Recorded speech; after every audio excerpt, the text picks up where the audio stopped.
En el tema de la resiliencia, bueno, yo empiezo en este tema hace bien poco. Yo trabajaba, le decía a Gloria hoy, había trabajado el tema a partir de factores protectores, era lo que más se acercaba, ¿no?, a lo que yo estaba haciendo, factores de riesgo, pero el tema de resiliencia como tal en Cuba, que yo sepa, tiene también un desarrollo en los últimos años, tampoco es algo que se viene desarrollando como cuando empecé a ver acá en México la cantidad de cosas que se estaba haciendo. Me acerqué a partir de las redes a la Sociedad Latinoamericana en Resiliencia. Bueno, y así, rodando y rodando, es que encuentro el grupo Crecer. En este tema, como en otros temas, siempre le digo a mis estudiantes, hay una anécdota que me gusta mucho, ¿no?, que es que iba un hombre, estaba a la orilla del mar, tal vez ustedes lo conocen, y ve a otro hombre que la playa estaba llenita de estrellas de mar, y ve a un hombre que coge una estrella, la tira al agua, agarra una estrella, la tira al agua, y así por la noche viene este otro hombre y ve que todavía el hombre está tirando estrellas de mar al agua, y le pregunta, pero compadre, mira, yo sí que no entiendo una cosa, y quiero que tú me expliques, ¿qué sentido tiene que tú tires estrellas de mar al agua si todavía la playa está llena de estrellas de mar? ¿En qué cambia? No cambia nada. Y entonces el hombre que estaba tirando las estrellas de mar al agua dijo, sí cambia, mira, para esta algo cambió. Y entonces yo le digo a mis estudiantes siempre, no, nosotros, por ejemplo, los que trabajamos en el campo de las ciencias sociales, hay muchas problemáticas que no dependen de nosotros. Pero, como decía Gloria, tenemos que saber cuál es nuestro objetivo, cuál es el problema, a dónde nosotros queremos impactar y qué vamos a impactar en esas personas. O sea, hasta dónde podemos hacerlas cambiar. Y entonces, esas personas a las que nosotros nos acercamos son como esas estrellas de mar. Algo está cambiando para ellas y esa es nuestra satisfacción, aunque todavía queden muchas estrellas de mar en toda la playa, ¿no? Y un poco esta es la idea que siempre le transmito a mis estudiantes porque cuando están a punto de graduarse o cuando se me acaban de graduar, dice, ay, pero no puedo hacer esto, ay, pero cuántos problemas veo y no puedo resolverlos. Digo, sin angustia, tranquilos, o sea, están haciendo algo y desde ese quehacer es que estamos haciendo, recuerden la anécdota de la estrella de mar, ¿no? Y entonces, bueno, a ver. Esto es un viaje de México a Cuba, ¿no? Un poco vamos a ir para allá. Esa foto la tiré yo cuando estaba llegando a Cuba, o sea, fue muy emocionante la primera vez, era la primera vez que salía de Cuba, fue el año pasado, para estudiar el doctorado y fue muy emocionante cuando volví a ver mis costas, ¿no? O sea, a diferencia de cuando fue muy emocionante verlas de México, pero aquí yo lo que veía cuando estaba entrando al DF eran muchas casas, me asustó tan grande el DF, ¿no? Y cuando vas llegando a Cuba, todos los que han ido acá, colegas, ven que lo que se ve es una playa maravillosa, muy bonita, ¿no? Eso, ¿no? Esa foto, ahí están mis hijos en la playa de Guanabo, ¿sí? Una invitación a Cuba, a todos los que están acá. Cuba es el archipiélago, uno de los más grandes de las Antillas, como ustedes están viendo ahí, y entonces pensar en Cuba es pensar en las mulatonas, ¿no? Es un buen producto nacional, miren para allá, te la traje, ¿no? ¿Por qué tú miras para acá? Cuando llego a México fue horrible porque me dijeron, ¿y tú eres cubana? Güerita y cubana, flaquita y chiquita. Ellos pensaban que los cubanos todos eran como esa mulatona que vemos ahí, ¿no? Muy bien constituidas, ¿no? Digo, sí, amigo mío, lo siento, pero soy cubana, tenemos de todo, somos un gran ajiaco, ¿no? Pensamos en el ron, en el café, en el tabaco, ¿no? Pero Cuba también, aparte de las bellezas naturales que tiene, de una historia que tiene, en el tema de las emergencias y desastres por su posición geográfica, es un país muy vulnerable, ustedes lo saben. Por ejemplo, esa imagen yo la tomé de las redes ahora en abril de este año, un gran evento lluvioso que pasó por La Habana y hubo muertos, casi nunca hay muertos en Cuba, pero como fue tan súbito que el mar del malecón rebasó la ciudad, hubo personas que murieron, poquitas, pero 1, 2 o 3. En Cuba no estamos acostumbrados a los muertos, es lo que yo le digo aquí. En Cuba un muerto es un duelo nacional, o sea, no tenemos violencia que nos maten tanta gente, y los desastres casi tampoco nos matan personas. Y entonces, nosotros en nuestro escenario tenemos muchos riesgos, por ejemplo, desde los huracanes, también tenemos sequía, las penetraciones de mar, tenemos sismos, no tan fuertes como acá, pero sí tenemos sismos, tenemos accidentes de tránsito, derrumbes, plagas, esos son los más importantes. Pero de todos ellos son los fenómenos hidrometeorológicos extremos los que más afectan a la población cubana. Por favor. Esa imagen que ustedes están viendo es el ciclón George del 2008, ¿no? Esas imágenes así que ustedes ven que es el ojo del huracán. Y, por ejemplo, donde yo vivo, que es la parte más occidental de Cuba, nos han catalogado como propietarios de huracanes, ¿no? Porque todos los huracanes que vienen por esa zona de ahí se escapan para Pinar del Río. Y por eso es que a mí o sea, de todos los fenómenos naturales o creados por el hombre, que sabemos que ya no son tan naturales, ¿no? Todos estamos de acuerdo con eso. Yo decido entonces trabajar el tema que tiene que ver con estos de los fenómenos hidrometeorológicos extremos por ser uno de los más importantes. También, bueno, ahí les traje como la parte oriental de Cuba, donde yo vivo, es aquí, en el occidente, le dicen el entronque de México, porque está más cerca de México, y la parte oriental de Cuba, Santiago de Cuba, que es donde la parte sísmica, donde afectan más los terremotos, pero son temblores, no son terremotos, son temblores y que tampoco nos han llevado muchos daños. Ahora, en la memoria histórica de los desastres, como mismo ustedes tuvieron un gran terremoto en el 85, y a partir de ahí, bueno, se fortalece hasta la protección civil de ustedes y todo lo demás.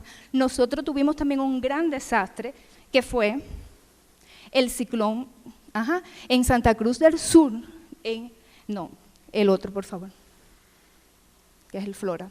Fue el huracán Flora, que fue en 1963. Ustedes saben, la Revolución Cubana triunfa el 1 de enero de 1959.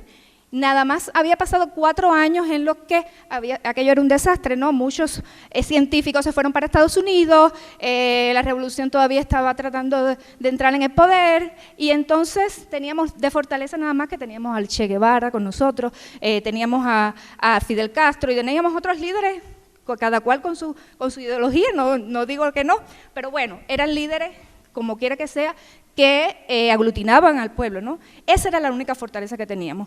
Y entonces 1.200 fallecidos, porque nuestros ríos tampoco estaban represados, y a partir de ahí fue que comienza entonces, se organiza el sistema de defensa civil cubano. Y, por favor. Y entonces a nosotros les traje esta frase de José Martí. José Martí es el héroe nacional de Cuba. Para nosotros es un ejemplo de resiliencia. Aquí en México, en el DF, todavía no he podido, no me ha dado tiempo el doctorado ir al DF y disfrutar el DF, pero bueno, hay un gran mural donde está la imagen de Martí, porque Martí también estuvo en México, también estuvo en toda Latinoamérica, impactó en su época, ¿no? Y entonces él nos decía, nada se destruye sin que algo se levante. Las grandes desgracias son grandes escuelas, y eso es algo que a nosotros también los desastres nos han enseñado. Y ahora, se preguntan, ¿no? Porque esa pregunta siempre me la hacían ahí. Cuando llego yo, dice, ¿y tú eres psicóloga? ¿Y qué hace un psicólogo trabajando en los desastres? Pensaban que yo era geóloga o del Instituto de Meteorología, pero qué caramba, ¿no? Estaba haciendo yo allí, ¿qué iba a hacer yo allí, no? Entonces la gente como que casi se me reía en la cara, ¿no? Y entonces había que empezar de cero, ¿no? Ahora, porque nosotros estamos considerando un desastre desde el aspecto psicosocial. O sea, ¿qué cosa es un desastre? Un desastre, se le explica a la gente, no solamente es el evento que tú ves físico, no es solamente que se caiga la casa, ¿no? Sino un desastre es aquel evento vital estresante que pone a las personas en una ruptura, en una situación de ruptura, donde trasborda sus capacidades, ¿para qué? Para afrontarlo. Y entonces, desde el punto de vista de que se rompe el equilibrio en torno, de que las personas comienzan a sintomatizar, del efecto subjetivo que tienen los desastres en las personas, es que un psicólogo también tiene en los desastres, en esa gestión de desastre y de riesgo, su papel importante. Y de ahí, bueno, las ramas de la psicología, que tiene que ver con las emergencias y desastres, muy jovencita. Muy jovencita, los que están estudiando psicología o se graduaron, es una rama que es de las más recientes, ¿no? Porque, por eso mismo, porque los desastres se habían visto ya desde la parte más física, ¿no? Y es esa rama que orienta al estudio de las reacciones de los individuos, los grupos humanos, en el antes, en el durante y en el después de una situación de emergencia y desastre. Ahora, la salud mental o el apoyo psicosocial en situaciones de desastre, ¿a qué se está refiriendo? A proteger o promover bienestar psicosocial, a prevenir o tratar trastornos mentales. Y en cuanto a eso, en Cuba se luchó muy fuerte para que la psicología de la emergencia y desastre tuviera un lugar. Allí no es tan fácil tampoco, ¿eh? Y entonces, por fin, uno de los logros, de los lograzos que en el 2009 se pudo constatar, después que pasaron por Cuba 2 huracanes de categoría 5 y que no teníamos una sierra madre que lo pudieran debilitar, sino que pasaron y arrasaron. Entonces los psicólogos, y como que las poblaciones estaban como devastadas psicológicamente, entonces los psicólogos dijeron, ¿vieron que nosotros sí hacemos falta? Ahora es que nos estás llamando, ahora es que nos estás diciendo. Y entonces pudieron también poner entonces una ley, ¿no? Ya salió los lineamientos de salud mental para desastres en Cuba. ¿Y qué nos está diciendo? Que tenía mucho que ver con lo que el profesor nos estaba comentando ayer. Primero que la parte más importante es el antes, ¿no? Lo que hacemos antes nos ahorra el después. Y minimizar los riesgos y vulnerabilidades incrementando el rol de los factores protectores y de la resiliencia con un enfoque preventivo, promocional, educativo desde el antes en cada una de nuestras comunidades. Pero como ya lo hemos dicho, particularmente esto que tiene que ver con la subjetividad, en pocas ocasiones es tenido en cuenta en los programas de riesgo y prevención de desastres. En ninguna ocasión. O sea, los programas de riesgo, por lo menos allá los que hemos revisado, se dedican a lo físico, pero a lo que tiene que ver con el cuidado subjetivo de las personas en situación de desastre no hay ni una cosita así.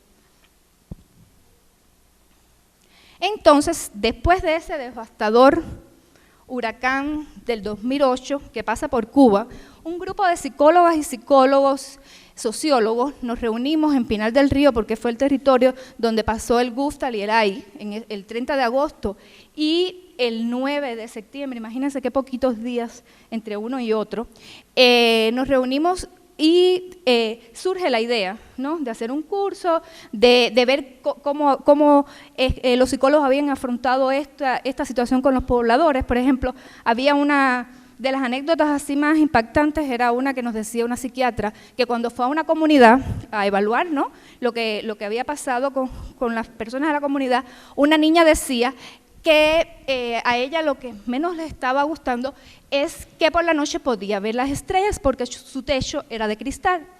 Y lo que pasaba era que es que había perdido el techo. O sea, ella, como desde el simbolismo que le daba a ella a esa situación decía, no, es que mi techo es de cristal, puedo ver las estrellas, ¿no? Y entonces así surge la idea, por favor, desde la Universidad de Pinar del Río, mi querida, para atrás por favor, mi querida universidad, que tanto le extraño, surge la idea desde el Departamento de Psicología hacer un proyecto porque allá en Cuba, ¿no?, la misión de la educación superior, la misión de la educación superior tiene que ver con ¿qué? Con que tú debes preservar, desarrollar y promover la cultura de la humanidad, pero en plena integración con la sociedad. O sea, los 3 procesos sustantivos de la universidad, la docencia, la investigación y la extensión, no son per se. O sea, tienen que responder a qué, responder a una pertinencia, responder a que la sociedad tenga determinadas problemáticas y tú le vas a dar solución. De hecho, para poder hacer un proyecto allá, tú tienes que decir, bueno, ¿qué problema social tú estás resolviendo con ese proyecto? Allá toda la investigación es por proyecto, o sea, no investigas lo que tú quieras, la célula de no sé qué, eso tiene que responder a un objetivo, a un objeto, y es muy bueno porque es muy coherente, porque todo va a tener un impacto, ¿Un impacto dónde? En la sociedad, o un impacto económico, o un impacto desde el punto de vista de capacitar a las personas, pero siempre tiene un impacto social, ¿no? Y entonces, ese problema que teníamos nosotros, sí somos una población preparada, pero todavía no estamos tan preparados, todavía los síntomas fueron muy altos cuando pasaron esos huracanes. ¿Qué está pasando? Todavía falta preparación. Y entonces fue que empezamos a hacer un proyecto y escogimos la comunidad de La Coloma. ¿Por qué? Porque esto es un puerto pesquero, por favor, la próxima, que de acuerdo a los estudios que se han hecho en Cuba de peligro, vulnerabilidad y riesgo, es uno de los escenarios más probables de generación de maremotos en el Caribe. Se aprecia, por ejemplo, en la población de La Coloma, y Las Canas es un pueblito chiquitico, La Coloma quedaría aquí, acá en este pedacito de acá, debajo de Pinal del Río, míralo aquí, ahí en esta zona de ahí, es muy bajita nuestra plataforma, por tanto, cualquier frente frío, cualquier evento lluvioso, me faltan 30, gracias, nos impacta, ¿no? Por favor, vamos para la. Y entonces, vamos a seguir, esas son imágenes de La Coloma, del pueblo de La Coloma, la gente muy chévere. El pescado es algo muy importante ahí, ¿no? Porque es un puerto pesquero. Los edificios, la gente caminando, sin muros, me encanta eso. El puerto pesquero, uno de los más importantes de Cuba y de Latinoamérica también. Por favor. Ahora, ¿qué nos han enseñado los desastres, no? Nosotros hemos llegado a los desastres allá, siempre desde una investigación, desde una metodología de investigación, acción, participación. Desde primero investigar cuáles son las necesidades de las personas de ese lugar, o sea, qué necesitan, cómo están, cuál es su memoria histórica, cuáles son las representaciones sociales que tienen con respecto a los desastres. Y así, todas esas imágenes que ustedes están viendo fue una recopilación que hemos hecho nosotros en nuestro trabajo investigativo allí, de qué, de la memoria histórica de los desastres. Por ejemplo, párate ahí. Estas son imágenes muy importantes. Por ejemplo, La Coloma, ante un huracán, se evacúa completa. ¿Por qué? Porque hubo un fenómeno de surgencia en el 2002 con el huracán Lili. ¿Qué significa eso? Que el mar se retira y de pronto viene y inunda todo sin que tú te des cuenta. Y la plataforma al ser muy bajita, párate, ves a la otra, y entonces se evacúa completa. Pero allí hay una fortaleza, que es una de las diferencias que estoy viendo yo con el trabajo que estoy realizando acá en Yautepec. Ahí hay una diferencia de que las personas, para atrás la imagen, mira a ver, que las personas tienen una credibilidad en la policía, para atrás, que son los que cuidan las comunidades. Bueno, mira, eso ahí tiene que ver con unas casas que hicieron porque el poblado de Las Canas se inundaba completamente y estaba ahí mismo, al ladito del mar, y una y otra vez se creaban los mismos riesgos y vulnerabilidades, una y otra vez, y entonces, bueno, se hizo el pobladito ese que ustedes ven ahí, todavía no estaba terminado cuando le tiramos la foto, pero imagínense, mira lo que es la psicología y la subjetividad de las personas. Habían pescadores que vivían en una casita de tablas, y le iban a dar esa casa tan grandotota que ustedes ven ahí, que es de mampostería y muy buena.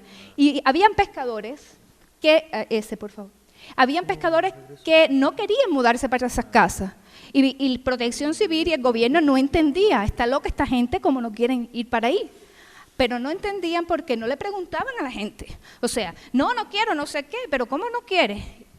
El problema era que los pescadores viven del mar, de lo que pescan, de lo que comen, ahí tienen todas sus pertenencias, y entonces tenían su historia, eran personas mayores muchos de ellos, y por un problema de identidad, es un problema de supervivencia y un problema de todo el arraigo a la tierra, pues no querían mudarse de ese lugar. Aquí, por ejemplo, en el Popo, en los estudios que se han hecho en el volcán Popocatépetl, se ha visto eso también, o sea, cómo se disminuye la percepción de riesgo. ¿Por qué? Porque las personas dicen, no va a pasar nada, o nunca pasa, pero ahí es donde yo siempre he vivido, ahí tengo mi tierra, y entonces, bueno, en La Coloma hicimos, búsquedas de memoria histórica, estudios de representaciones sociales, estudios de lo que la gente hace antes, durante y después de las situaciones de emergencia y desastre, y entonces, y solo entonces, fue que, nos sentamos, planificamos entonces varias sesiones y dijimos, bueno, vamos a hacer unos talleres de capacitación, porque además con la defensa civil de allí, con el gobierno también, ¿Y qué temáticas vamos a abordar? Pues entonces donde las personas están más flojas, lo que menos saben, lo que más necesitan, lo que más le ha pasado. Sí, por favor, sigue. Y entonces, sigue, por favor. Y entonces ahí empezamos a hacer un grupo de talleres. Sigue, ya sigue todas esas. Esos son algunos estudios que hemos hecho de la afectación psicosocial que han tenido los desastres. Sigue, por favor. Y después, de todas maneras, la presentación se queda. Sigue para la próxima. Y es muy importante, en el ciclo de reducción de desastre, ¿cómo lo concebimos? O sea, a mayor cultura, es lo mismo que estamos hablando acá, a mayor cultura psicosocial en desastres, disminuyen los factores de riesgo, aumentan los factores protectores, pero como habían dicho aquí también, aumenta el rol individual, familiar, comunitario. ¿Con qué? Con una educación donde está implícita en todos los agentes socializadores, la comunidad, la escuela, los medios de difusión masiva, la historia, la cultura psicosocial, el entrenamiento histórico-cultural en desastre, todos esos son elementos que hay que tener en cuenta, porque pueden ser factores de protección, pero también pueden ser factores de riesgo. Porque una de las cosas que nos sale en el estudio es que esa comunidad es vulnerable a un terremoto. Sin embargo, al no saber nada de terremotos, al no tener una vivencia, una cultura del terremoto, pues entonces eso es una vulnerabilidad que tiene. Y uno de los últimos ejercicios que se hizo allá, en Cuba se hace un ejercicio una vez al año que se llama Meteoro 2001, Meteoro 2015, y en el último ejercicio estuvo dedicado a los terremotos. ¿Por qué? Porque nos estamos dando cuenta que sí, tembló Haití, tiembla todo, estamos en la misma plataforma de Norteamérica, vamos a temblar en cualquier momento. Y hay estudios ya, hay un centro que se llama Senai, en el oriente del país, donde están todos esos estudios. Sí, sigue, por favor. Y entonces a nosotros, va siguiendo, poquito a poco, actitudes positivas que hemos visto en la gente, igual que acá, de apoyar a los demás, de levantarnos, de seguir adelante, también sentimientos de malestar, de que, por ejemplo, todas las familias no tienen la misma ayuda a sus personas, a sus damnificados. Por favor. Prácticas inadecuadas, amenazas, factores de riesgo y vulnerabilidades que revelan la importancia de continuar fomentando conductas preventivas en la misma, en aras de desarrollar y potenciar modos de afrontamiento cada vez más eficientes y eficaces, dirigidos a mitigar las consecuencias y los daños posibles que provocan estas situaciones en todas las áreas de la vida cotidiana. Eso fue una de las enseñanzas que hemos tenido nosotros a lo largo de todo este tiempo que hemos estado investigando. Por favor. Eso es una frase muy cubana, ¿no? Debemos estar preparados y alertas. Hay muchos spots televisivos que siempre te dicen eso, o sea, preparados y alertas. Y entonces, evitaremos, bueno, situaciones de desastres, ¿no?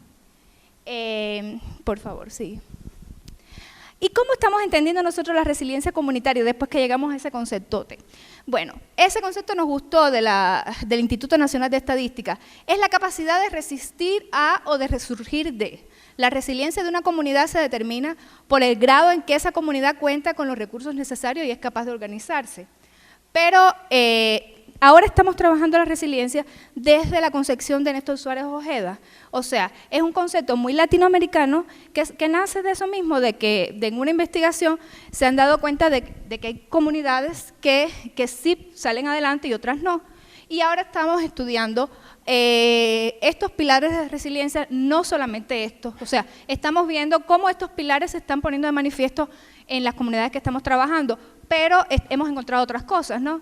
Entonces, por ejemplo, la autoestima colectiva es muy importante, es la satisfacción de que tú perteneces a esa comunidad.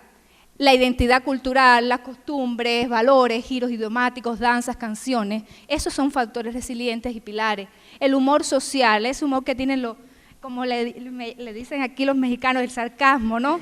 El reírse de todo. La honestidad estatal es otro de los pilares y todo eso se engloba en ese grandotote que se llama solidaridad, ¿no? Esa imagen me encanta, se la tiré yo a un pescador. Él lo que está haciendo ahí es arreglando su red de pescar. Y dice, la resiliencia se teje, no hay que buscarla solo en la interioridad de la persona, aquí tenemos fe, no solamente en uno, ni solo en el entorno, o sea, se teje entre los dos, es una relación transaccional, y entonces de esa relación, de ese proceso íntimo con el entorno, me gustó mucho como Melillo la define ahí, es que nace la resiliencia, no está ni en mí, no está en ti, está en esa relación que establecemos los dos.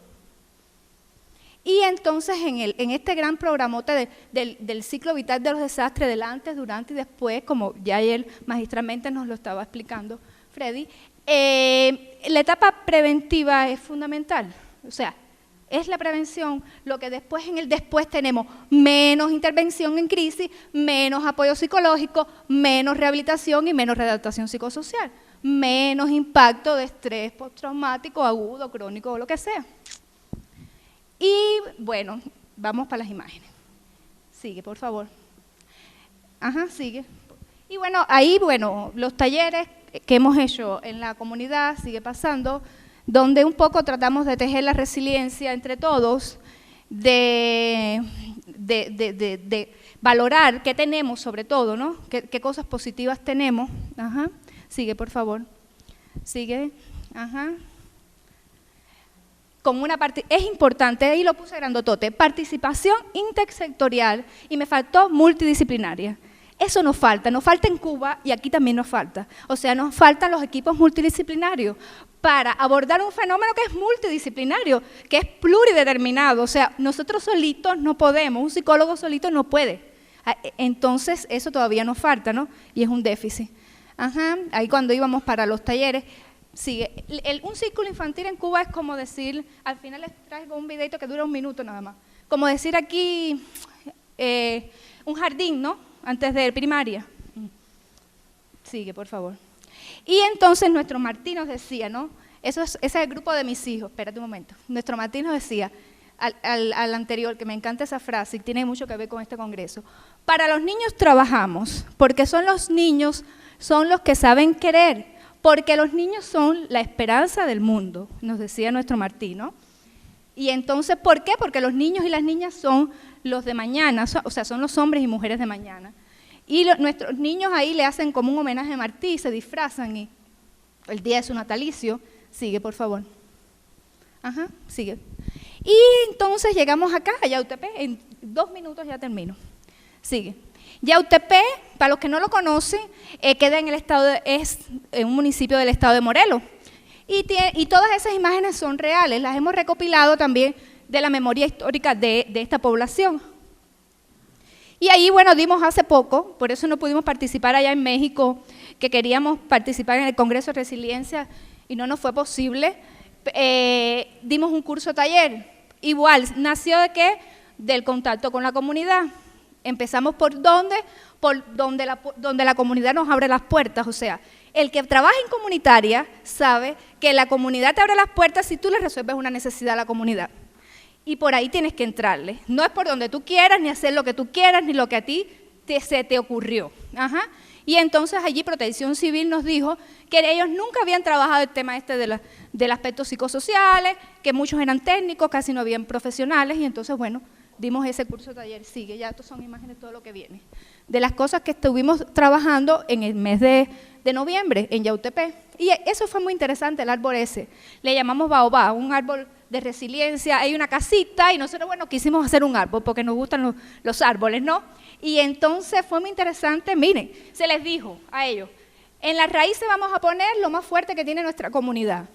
En el tronco, cosas fuertes, pero no tan fuertes como las raíces. Y en las hojas, aquellos aspectos que pueden o no pueden estar, porque las hojas son muy fáciles de cortar. Sin embargo, miren cómo ellos hacen una dinámica, vaya, casi hicieron un tratado de resiliencia, como que las cosas no están estáticas. O sea, la comunidad te enseña mucho y eso es lo que a mí me gusta, o sea, es llegar desde el conocimiento del sentido común, porque ellos tienen el conocimiento y tienen las herramientas y tienen las fortalezas. Lo que pasa es que uno tiene que enseñarlos y tratar de trabajar con ese todo conocimiento. Y ese es el otro árbol que pintaron, ¿no? De resiliencia. Sigue.